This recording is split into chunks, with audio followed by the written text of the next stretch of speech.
As you mentioned, Professor Lasker, Yehuda HaLevi was a poet, a rich collection of poetry that we have. What type of poetry did he write, and what's the connection between poetry, if there is one, and the Kuzari? Okay, so Hebrew poetry in Iberia, Andalusia, it's now Spain, was highly modeled on Arabic types of poetry. And many Jews adopted the Arabic form of poetry, but wrote it in Hebrew, even though they wrote other works in Arabic. So, for instance, Kuzari itself was written in Arabic, what we call Judeo-Arabic. But the poetry was written in Hebrew, and that was part of the, I'd say, competition between Jews and Muslims as to who had the better language and the more pure language.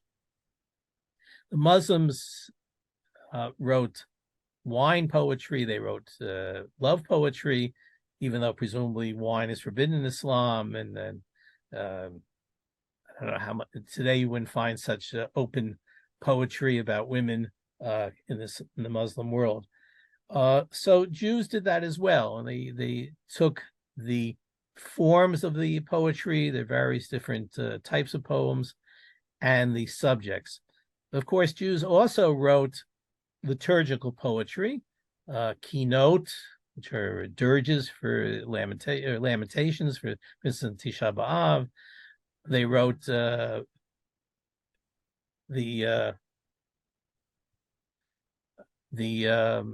poems that were praise of God. So we have all these, I'd say, all these genre in Yehuda HaLevi. What happens is that in the Kuzari, the Chaver, the sage who represents Yehuda HaLevi, is critical of poetry, especially that poetry which follows Islamic models, and praises Hebrew biblical poetry, especially Psalms, to the exclusion of the models from the Islamic or Arabic world.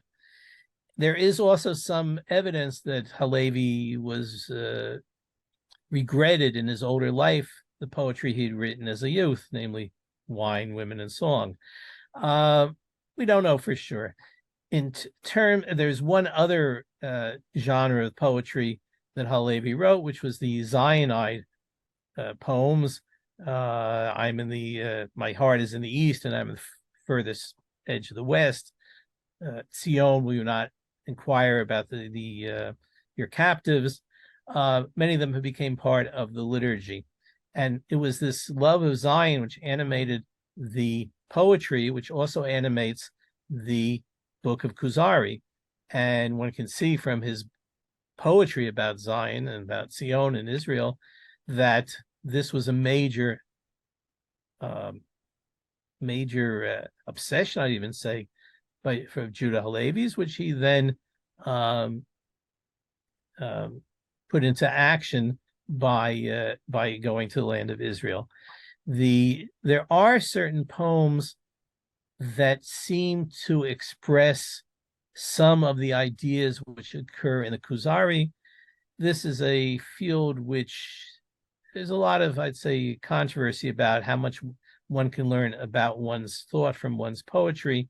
But certainly they in a sense, they complement the philosophical or rationalist book Kuzari, and some of the poetry complement each other. So poetry was commonplace in that era.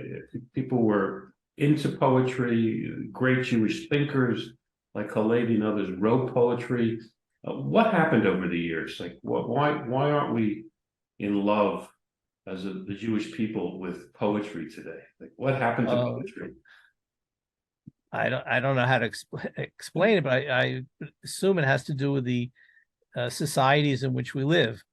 Why were Jews in Spain and certain places in the Middle East enamored with poetry? Because they saw that the poets were considered in the Islamic world were the top of the pecking order.